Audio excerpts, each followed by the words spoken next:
ಜಾನಪದ ಕ್ಷೇತ್ರ ಇರ್ಬೋದು, ರಂಗಭೂಮಿ ಕ್ಷೇತ್ರ ಇರ್ಬೋದು, ಇನ್ನೂ ಹಲವಾರು ಕ್ಷೇತ್ರಗಳು, ಚಿತ್ರರಂಗ ಇರ್ಬೋದು. ಹೀಗೆ ನಮ್ಮ ಕನ್ನಡ ಸಾಹಿತ್ಯ ಅಂತಕ್ಕಂಥದ್ದು ಬೆಳವಣಿಗೆ ಹೊಂದುತ್ತಾ ಹೋದಂತೆ ಹೊಸ ಹೊಸ ವೈಶಿಷ್ಟ್ಯಗಳು ತೆರೆದುಕೊಳ್ತಕ್ಕಂಥದ್ದನ್ನು ನಾವು ಪ್ರಮುಖವಾಗಿ ಗುರುತಿಸ್ತೇವೆ. ನೀವೀಗ ಕೇಳುತ್ತಿದ್ದೀರಾ ಮಾಹಿತಿ ಖಜಾನೆಯ ಕಾರ್ಯಕ್ರಮಗಳನ್ನು. ಸಾಹಿತ್ಯ ಲೋಕದ ಹಲವು ಕವಿಗಳು ಹಾಗೂ ವಚನಕಾರರನ್ನು ಪರಿಚಯಿಸುವ ಕಾರ್ಯಕ್ರಮ ಸಾಹಿತ್ಯ ಲೋಕದ ದಿಗ್ಗಜರು. ಕೇಳಿ, ನಿಮ್ಮ ಮೆಚ್ಚಿನ ಮಾಹಿತಿ ಖಜಾನೆಯಲ್ಲಿ ಸಾಹಿತ್ಯ ಲೋಕದ ದಿಗ್ಗಜರು, ವಿವಿಧ ವಚನಕಾರರು ಹಾಗೂ ಕವಿಗಳನ್ನು ಪರಿಚಯಿಸುವ ವಿಶೇಷ ಮಾಲಿಕೆ. ನೀವು ಕೇಳಿ, ನಿಮ್ಮ ಸ್ನೇಹಿತರಿಗೂ ಕೇಳಿಸಿ ಹಾಗೂ ನಿಮ್ಮ ಅನಿಸಿಕೆ ಅಭಿಪ್ರಾಯಗಳನ್ನು ಕಮೆಂಟ್ ಮುಖಾಂತರ ತಿಳಿಸಬಹುದು. ಇನ್ನು ಯಾರು ಸಬ್ಸ್ಕ್ರೈಬ್ ಮಾಡದೆ ನೋಡ್ತಾ ಇದ್ದೀರಿ, ಈ ಕೂಡಲೇ ಸಬ್ಸ್ಕ್ರೈಬ್ ಮಾಡಿಕೊಳ್ಳಿ. ಬನ್ನಿ ಕೇಳೋಣ ಸಾಹಿತ್ಯ ಲೋಕದ ದಿಗ್ಗಜರು ದಿಗ್ಗಜರು ದಿಗ್ಗಜರು ದಿಗ್ಗಜರು ದಿಗ್ಗಜರು ದಿಗ್ಗಜರು. ಬೆಲ್ ಐಕಾನ್ ಅನ್ನು ಕ್ಲಿಕ್ ಮಾಡುವುದರ ಮೂಲಕ ಸಬ್ಸ್ಕ್ರೈಬ್ ಆಗಿ.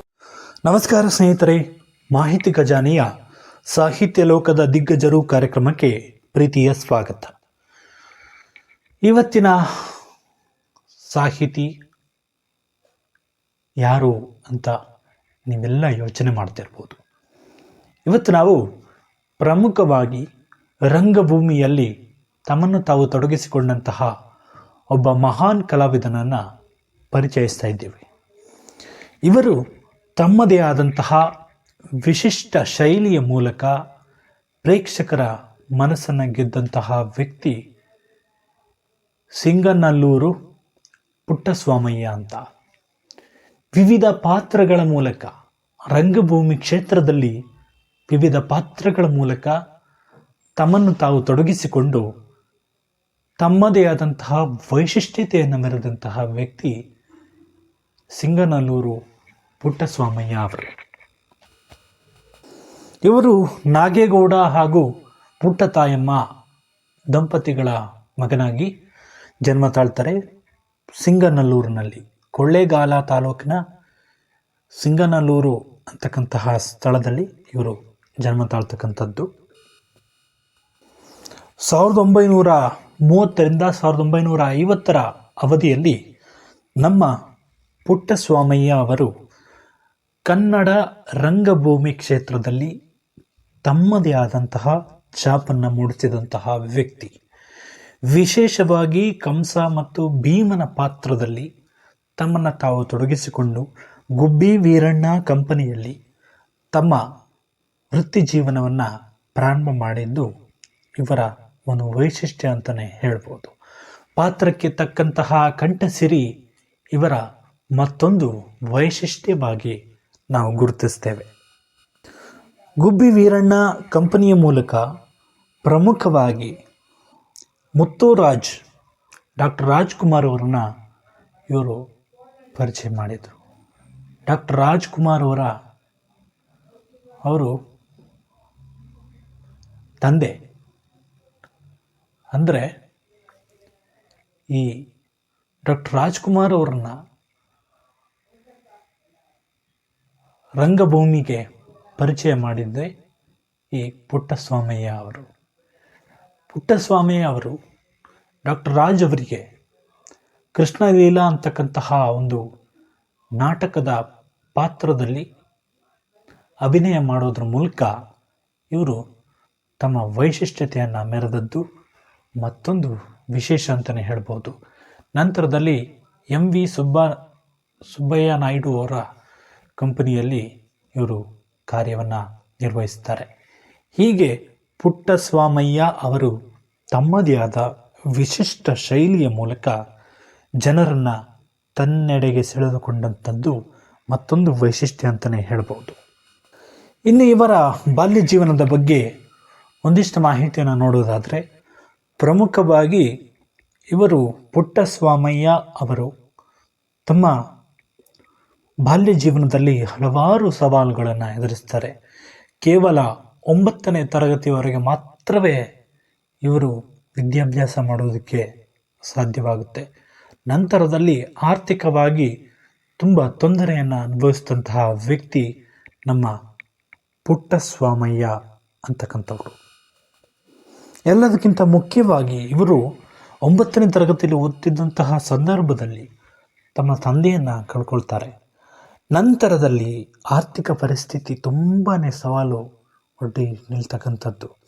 ಎಲ್ಲ ಕೌಟುಂಬಿಕ ಜವಾಬ್ದಾರಿ ಎಲ್ಲವೂ ಕೂಡ ನಮ್ಮ ಪುಟ್ಟಸ್ವಾಮಯ್ಯ ಅವರ ಮೇಲೆ ಬಿತ್ತು. ಇದರಿಂದ ಅವರು ಮುಂದಿನ ವ್ಯಾಸಂಗಕ್ಕೆ ಸಾಧ್ಯವಾಗದೇ ಇರತಕ್ಕಂತಹ ಪರಿಸ್ಥಿತಿ ಅವರ ಮುಂದೆ ಬಂದು ನಿಂತದ್ದು ಒಂದು ವೈಶಿಷ್ಟ್ಯ ಅನಿಸುತ್ತೆ. ಅಂದರೆ ದುಃಖಕರ ಒಂದು ವಿಶೇಷ ಅಂತ ಹೇಳ್ಬೋದು. ಇದಕ್ಕಿಂತ ಮುಖ್ಯವಾದಂಥ ಮತ್ತೊಂದು ವಿಷಯ ಅಂದರೆ ಇವರು ಕಲೆಯ ಮೇಲೆ ಬಹಳಷ್ಟು ಒಲವನ್ನು ಹೊಂದಿದ್ರು, ಆಕರ್ಷಿತರಾದರು. ಇದು ರಂಗಭೂಮಿ ಕ್ಷೇತ್ರಕ್ಕೆ ಇವರನ್ನು ತಂದು ನಿಲ್ಲಿಸಿತು. ಆ ಸಂಕಷ್ಟದ ಪರಿಸ್ಥಿತಿಯಲ್ಲಿಯೂ ಕೂಡ ಕಲೆಯನ್ನು ಪ್ರೀತಿಸ್ತಿದ್ದಂತಹ ವ್ಯಕ್ತಿ ನಮ್ಮ ಪುಟ್ಟಸ್ವಾಮಯ್ಯ ಅಂತಕ್ಕಂತಹ ಈ ವ್ಯಕ್ತಿ. ಇವರು ತಮ್ಮ ಕಲೆಯನ್ನು ತಮ್ಮ ಜೀವನದ ಧ್ವನಿಯನ್ನಾಗಿಸಿಕೊಂಡರು. ಅಂದರೆ ಆ ಕಲೆಯಲ್ಲೇ ತಮ್ಮ ನೋವನ್ನು ಮರೀತಾ ಇದ್ದಂತಹ ವ್ಯಕ್ತಿ ನಮ್ಮ ಪುಟ್ಟಸ್ವಾಮಯ್ಯ ಅಂತಕ್ಕಂತಹ ಈ ವ್ಯಕ್ತಿ. ಪುಟ್ಟಸ್ವಾಮಯ್ಯ ಅವರು ರಂಗಭೂಮಿ ಕ್ಷೇತ್ರಕ್ಕೆ ಬಂದಾಗ ಅವ್ರಿಗೆ ಏನೂ ಕೂಡ ಅರಿವಿರಲಿಲ್ಲ. ರಂಗಭೂಮಿ ಅಂದ್ರೇನು, ರಂಗಭೂಮಿಯಲ್ಲಿ ಹೇಗಿರುತ್ತೆ, ಅಲ್ಲಿ ಯಾವ ಯಾವ ರೀತಿ ನೀತಿಗಳನ್ನು ಅನುಸರಿಸಬೇಕು, ಹೇಗೆ ಅಭಿನಯ ಮಾಡಬೇಕು, ಇವೆಲ್ಲವನ್ನು ತಿಳ್ಕೊಳ್ಳೋದಕ್ಕೋಸ್ಕರ ಅವರು ಮೊದಲಿಗೆ ಸಣ್ಣ ಪುಟ್ಟ ಕಂಪನಿಗಳ ಮೂಲಕ ಇವರು ನಾಟಕಗಳಲ್ಲಿ ಅಭಿನಯ ಮಾಡ್ತಾಯಿದ್ರು. ಸಣ್ಣ ಪುಟ್ಟ ನಾಟಕಗಳಲ್ಲಿ ಸಣ್ಣ ಸಣ್ಣ ಪಾತ್ರಗಳಲ್ಲಿ ಅಭಿನಯ ಮಾಡ್ತಾ ತಮ್ಮ ಅಭಿನಯ ಕೌಶಲ್ಯವನ್ನು ಬೆಳೆಸ್ಕೊಳ್ಳೋದಕ್ಕೆ ಇದು ಪ್ರಮುಖವಾಗಿ ನೆರವಾಯಿತು. ನಂತರದಲ್ಲಿ ಬಂದದ್ದು ನಿಮಗೆಲ್ಲರಿಗೂ ಗೊತ್ತಿದೆ, ಗುಬ್ಬಿ ವೀರಣ್ಣ ಕಂಪನಿ, ಮತ್ತು ಅವರ ಜೀವನವನ್ನು ಬದಲಾಯಿಸಿದ್ದು ಕೂಡ ಇದೇ ಕಂಪನಿ ಅಂತಲೇ ಹೇಳ್ಬೋದು.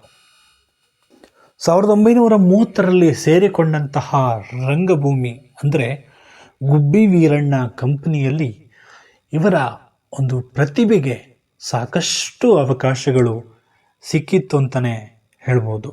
ಯಾಕಂದರೆ ಇಲ್ಲಿಂದ ಅವರ ಹೊಸ ಹೊಸ ಅಭಿನಯಗಳು ಚಿತ್ರರಂಗಕ್ಕೆ ಇವರ ಪ್ರವೇಶಕ್ಕೆ ಒಂದು ಹಾದಿಯನ್ನು ಒದಗಿಸಿಕೊಟ್ಟಂಥದ್ದು ನಮ್ಮ ಈ ರಂಗಭೂಮಿ ಕ್ಷೇತ್ರ ಅಂತಲೇ ಹೇಳ್ಬೋದು. ನಾನು ಪದೇ ಪದೇ ನಿಮಗೆ ಹೇಳ್ತಾ ಇರ್ತೀನಿ, ಯಾರೂ ಕೂಡ ರಂಗಭೂಮಿ ಪ್ರವೇಶ ಮಾಡದೆ ಚಲನಚಿತ್ರಕ್ಕೆ ಬಂದಿಲ್ಲ ಅಂತ. ಇದನ್ನು ಪ್ರತಿಯೊಬ್ಬರು ಕೂಡ ನೆನ್ಪಿಟ್ಕೋಬೇಕು. ಯಾಕಂದರೆ ಮೊದಲನೇ ಬಾರಿಗೆ ಅಂತಲೇ ಯಾರೂ ಕೂಡ ಚಲನಚಿತ್ರ ರಂಗವನ್ನು ಪ್ರವೇಶ ಮಾಡೋದಕ್ಕಾಗಲ್ಲ. ಮೊದಲು ಅವರಿಗೆ ಒಂದು ಬುನಾದಿ ಬೇಕು, ಭದ್ರ ಬುನಾದಿ ಬೇಕು. ಆ ಫೌಂಡೇಶನ್ ಅಂತಕ್ಕಂಥದ್ದೇನಿದೆ ಅದನ್ನು ಹಾಕಿಕೊಡ್ತಕ್ಕಂಥದ್ದೇ ನಮ್ಮ ರಂಗಭೂಮಿ ಕ್ಷೇತ್ರ. ರಂಗಭೂಮಿ ಕ್ಷೇತ್ರವಿಲ್ಲದೆ ಸಾಹಿತ್ಯವಿಲ್ಲ, ಸಾಹಿತ್ಯವಿಲ್ಲದೆ ರಂಗಭೂಮಿ ಕ್ಷೇತ್ರ ಇಲ್ಲ, ನಾಟಕ ಇಲ್ಲದೆ ರಂಗಭೂಮಿ ಇಲ್ಲ. ಹಾಗೆ ಒಂದು ವಿಷಯ ಅಂತ ತೆಗೆದುಕೊಂಡಾಗ ಯಾವುದೇ ಒಂದು ವಿಷಯವನ್ನು ಕುರಿತು ನಾವು ನಾಟಕವನ್ನು ಕೂಡ ಮಾಡ್ಬೋದು. ಹಾಗೆ ಒಂದು ಸಾಹಿತ್ಯ ಅಂತಕ್ಕಂಥದ್ದು ರೂಪುಗೊಳ್ಳಬೇಕು ಅಂದರೆ ಅದರಲ್ಲಿ ಎಲ್ಲವೂ ಇರಬೇಕು. ಜಾನಪದ ಕ್ಷೇತ್ರ ಇರ್ಬೋದು, ರಂಗಭೂಮಿ ಕ್ಷೇತ್ರ ಇರ್ಬೋದು, ಇನ್ನೂ ಹಲವಾರು ಕ್ಷೇತ್ರಗಳು, ಚಿತ್ರರಂಗ ಇರ್ಬೋದು. ಹೀಗೆ ನಮ್ಮ ಕನ್ನಡ ಸಾಹಿತ್ಯ ಅಂತಕ್ಕಂಥದ್ದು ಬೆಳವಣಿಗೆ ಹೊಂದುತ್ತಾ ಹೋದಂತೆ ಹೊಸ ಹೊಸ ವೈಶಿಷ್ಟ್ಯಗಳು ತೆರೆದುಕೊಳ್ತಕ್ಕಂಥದ್ದನ್ನು ನಾವು ಪ್ರಮುಖವಾಗಿ ಗುರುತಿಸ್ತೇವೆ. ಪುಟ್ಟಸ್ವಾಮಯ್ಯ ಅವರು ಕೇವಲ ಒಂದು ಕಂಪನಿಯಲ್ಲಿ ಮಾತ್ರವೇ ಕೆಲಸ ಮಾಡಿಲ್ಲ. ನಂತರದಲ್ಲಿ ಯಾವಾಗಲೇ ಹೇಳಿದಾಗೆ ಅವರು ನಡೆದದ್ದು MV ಸುಬ್ಬಯ್ಯ ನಾಯ್ಡು ಅವರ ಆ ಕಂಪನಿ ಸಾಹಿತ್ಯ ಸಾಮ್ರಾಜ್ಯ ಅಂತಕ್ಕಂತಹ ಕಂಪನಿಯಲ್ಲಿ ಇವರು ಹಲವಾರು ನಾಟಕಗಳಲ್ಲಿ ಅಭಿನಯ ಮಾಡ್ತಾ ಚಿತ್ರರಂಗಕ್ಕೂ ಕೂಡ ಇವರ ಪ್ರವೇಶ ಆದದ್ದು ಮತ್ತಷ್ಟು ಮೆರುಗನ್ನು ತಂದದ್ದು ವಿಶೇಷವಾಗಿ ಡಾಕ್ಟರ್ ರಾಜ್ ಅವರನ್ನು ಚಿತ್ರರಂಗಕ್ಕೆ ಕೊಡುಗೆಯಾಗಿ ನೀಡಿದ್ದು ಇವರ ಮತ್ತೊಂದು ವೈಶಿಷ್ಟ್ಯ ಅಂತಲೇ ನಾವು ಹೇಳ್ಬೋದು. ಹೀಗೆ ರಂಗಭೂಮಿ ಕ್ಷೇತ್ರದಲ್ಲಿ ತಮ್ಮದೇ ಆದಂತಹ ವೈಶಿಷ್ಟ್ಯತೆಯನ್ನು ಮೂಡಿಸಿದಂತಹ ಪುಟ್ಟಸ್ವಾಮಯ್ಯ, ಸಿಂಗನಲ್ಲೂರು ಪುಟ್ಟಸ್ವಾಮಯ್ಯ ಅವರ ಸಂಕ್ಷಿಪ್ತ ಮಾಹಿತಿ ಇದಾಗಿತ್ತು ಸ್ನೇಹಿತರೆ. ಈ ಮಾಹಿತಿ ನಿಮ್ಮೆಲ್ಲರಿಗೂ ಇಷ್ಟ ಆಯಿತು ಅಂತ ಭಾವಿಸ್ತೀನಿ. ನಿಮ್ಮ ಅನಿಸಿಕೆ ಅಭಿಪ್ರಾಯಗಳನ್ನು ಕಮೆಂಟ್ ಮುಖಾಂತರ ತಿಳಿಸ್ಬೋದು. ಇನ್ನೂ ಯಾರು ಸಬ್ಸ್ಕ್ರೈಬ್ ಮಾಡದೆ ನೋಡ್ತಾ ಇದ್ದೀರಿ, ನಿಮ್ಮ ಮೆಚ್ಚಿನ ವಾಹಿನಿಯನ್ನು ಸಬ್ಸ್ಕ್ರೈಬ್ ಮಾಡ್ಕೊಳ್ಳಿ. ಕರೆಂಟ್ ಸೆಟ್ಟಿಂಗಲ್ಲಿ ಆಲ್ ಅಂತ ಸೆಲೆಕ್ಟ್ ಮಾಡ್ಕೊಳ್ಳಿ. ಆದಷ್ಟು ಬೇಗ ನಿಮ್ಮನ್ನು 500ಕ್ಕೆ ಕರೆದುಕೊಂಡೋಗಿ, ನಂತರದಲ್ಲಿ 1000, ಹೀಗೆ ಮೆಟ್ಟಿಲು ಹತ್ತಿಸುವಂತಹ ಜವಾಬ್ದಾರಿ ತಮ್ಮದಾಗಿದೆ. ಸೊ ನಾವೆಲ್ಲರೂ ಕೂಡ ನಿಮ್ಮೆಲ್ಲರ ಪ್ರೀತಿ ವಿಶ್ವಾಸಕ್ಕೆ ಆಭಾರಿಗಳಾಗಿರ್ತೀವಿ. ಸೊ ಹೀಗೆ ನಿರಂತರವಾಗಿ ಕಾರ್ಯಕ್ರಮದ ಪ್ರಸಾರ ಆಗ್ತಾ ಇರುತ್ತೆ. ಹೊಸ ಹೊಸ ವಿಷಯಗಳನ್ನು ತಿಳಿಸುವಂತಹ ಈ ಪ್ರಯತ್ನಕ್ಕೆ ನಿಮ್ಮೆಲ್ಲರ ಬೆಂಬಲ ಇರಲಿ ಅಂತ ಕೇಳ್ಕೊಳ್ತಾ ಈ ಕಾರ್ಯಕ್ರಮವನ್ನು ಮುಗಿಸ್ತಾ ಇದ್ದೀನಿ. ಮತ್ತೆ ಮುಂದಿನ ಕಾರ್ಯಕ್ರಮದಲ್ಲಿ ಮತ್ತಷ್ಟು ವಿಶೇಷತೆಯೊಂದಿಗೆ ನಿಮ್ಮನ್ನು ಭೇಟಿಯಾಗ್ತೀನಿ ಅಂತ ಹೇಳ್ತಾ, ಎಲ್ರಿಗೂ ಒಳ್ಳೆಯದಾಗಲಿ.